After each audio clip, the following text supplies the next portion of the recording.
Every day, something dramatic happens in the Caribbean that affects our lives. We'll give you the details. We'll give you the facts on Caribbean Perspective with Eddie Frederick. Here's Eddie Frederick. So glad you can join us. Integrity Commission in Jamaica investigate parliamentarians and other public officials. This story takes the lead in today's edition of Caribbean Perspective for Tuesday, 18th July 2023. Details after this important message. The hurricane season is now upon us, so we as Caribbean people need to remember to think safety and be prepared. Avoid venturing outside during a storm or hurricane, especially if there are strong winds. Rooftops and other debris are often blown about and can cause great damage.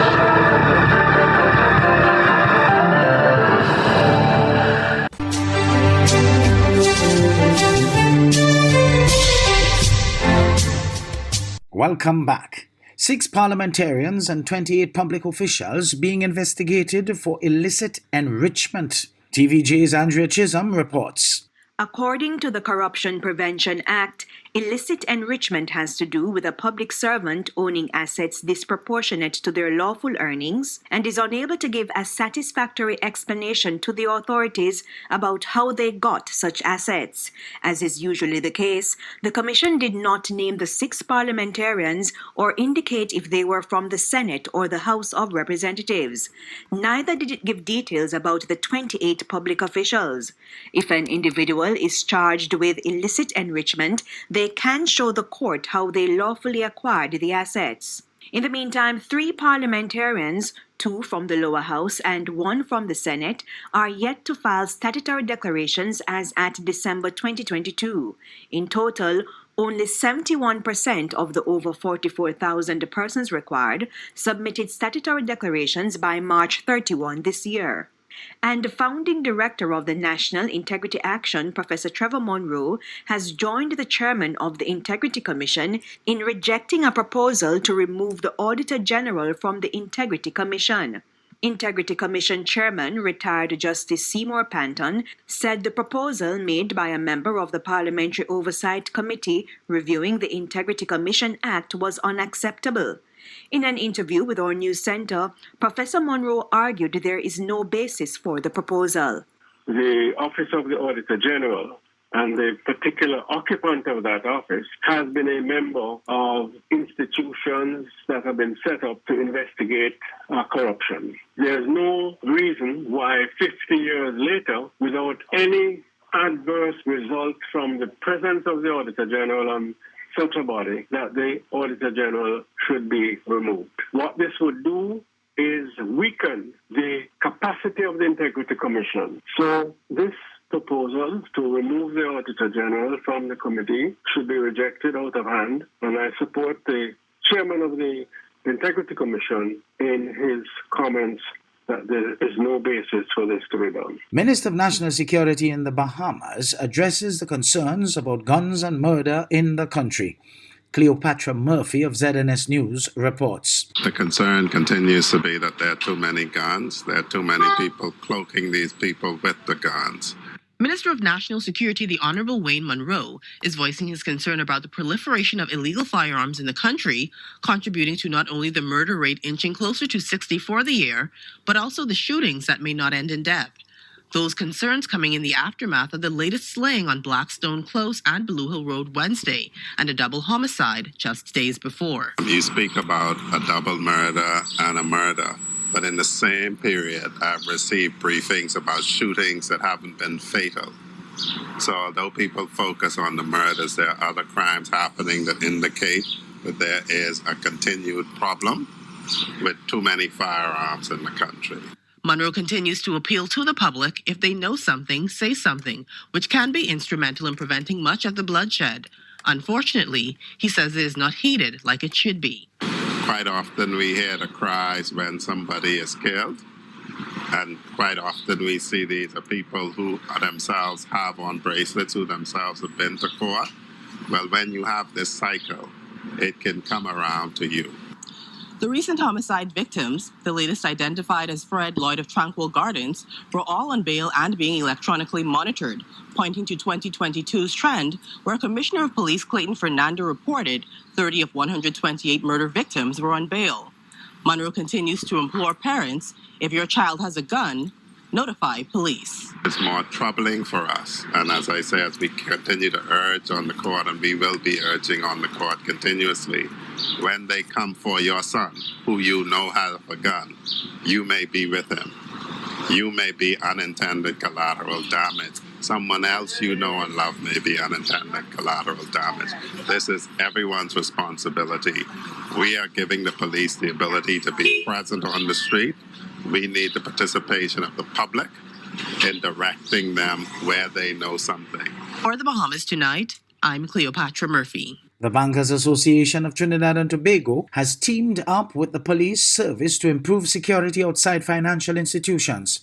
It comes 1 week after the Guardian media report revealed that more than $1 million in cash was stolen from people outside of banks for the year. The association issued a statement saying the trend is worrying its members. It's why security at these facilities will be beefed up. But the Trinidad and Tobago Chamber of Commerce says while it is happy that BAT has taken this position, it is unacceptable that citizens are forced to live in fear. Andrea Perez Sobers of CNC3 News has more. The TNT Chamber of Industry Commerce CEO Stephen DeGans says he's saddened by rising crime and its effects on citizens. While I am happy that the banks have stepped up and looked after the well-being of the citizenry of the Trinidad and Tobago public, I'm a little saddened that the situation in the country is not more improved, that we can depend on the forces that are the responsibility of looking after the citizens and their safety.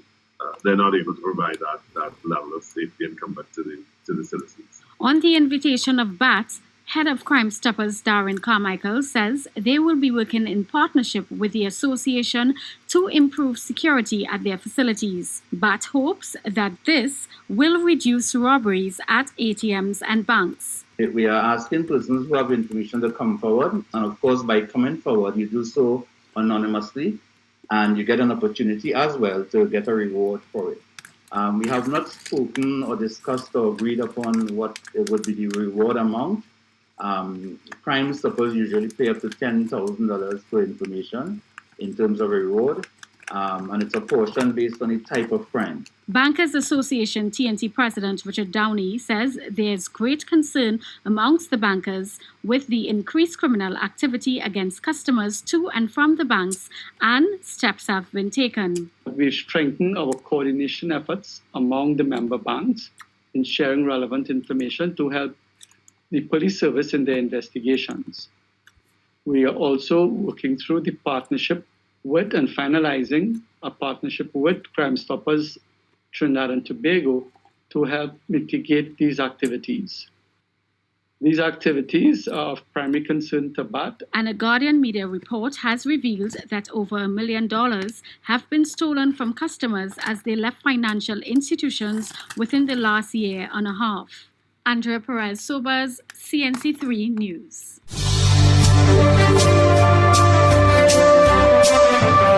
You're listening to Caribbean Perspective with Eddie Frederick.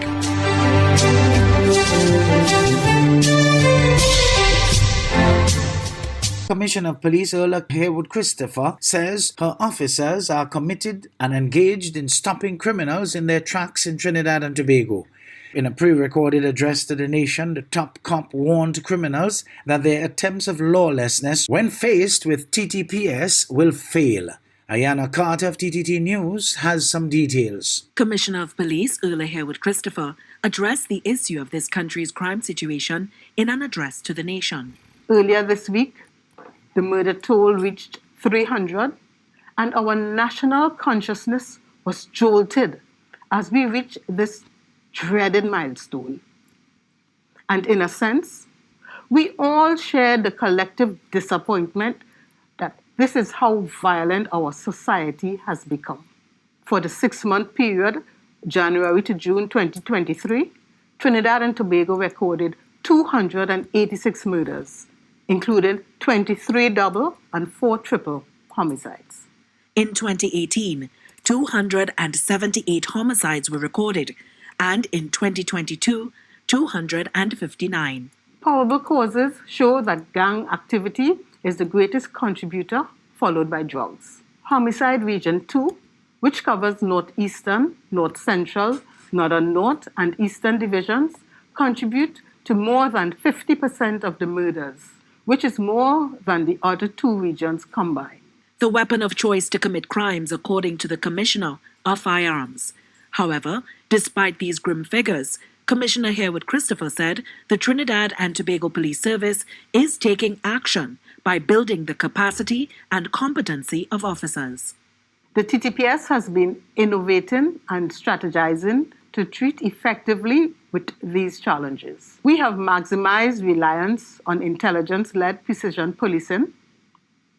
We have heightened our police visibility. We have intensified our direct patrols and implemented precision-guided stop and search.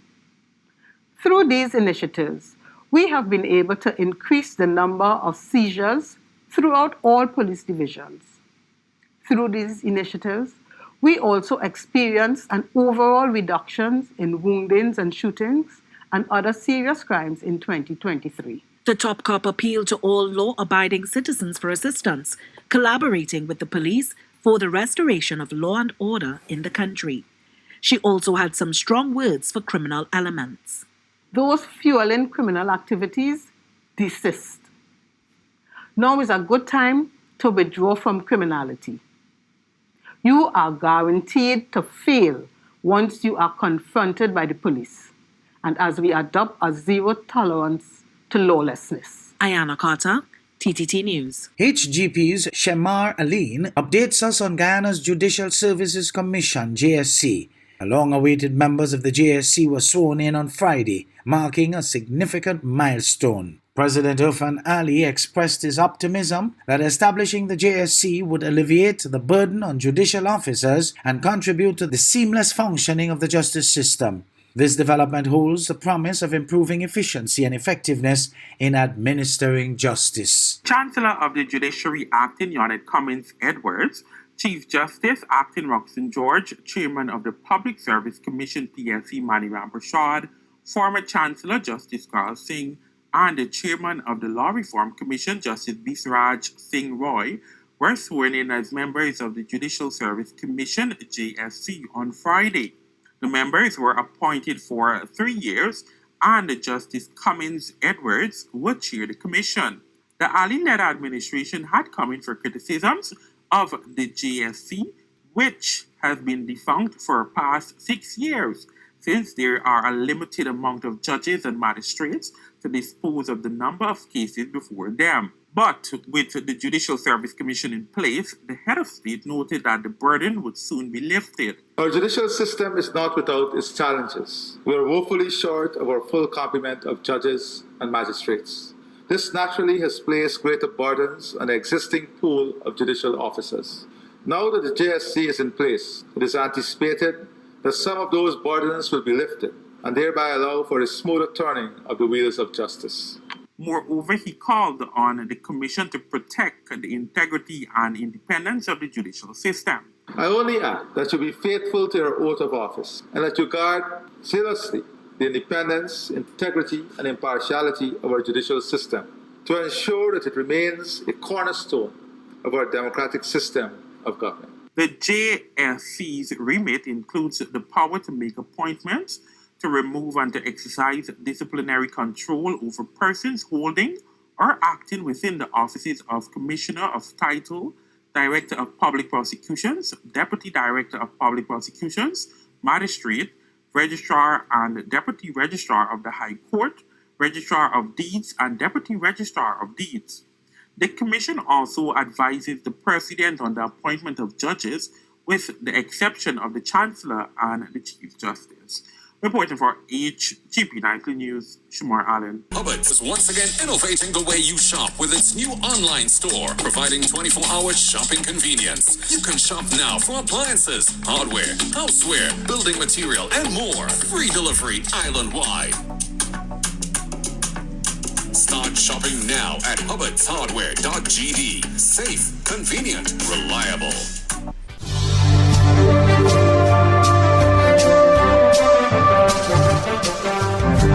I am Eddie Frederick. This has been Caribbean Perspective, a whole new approach to highlighting developments in the Caribbean. In the meantime, please continue to log on to CaribbeanPerspective.com for more daily news and more.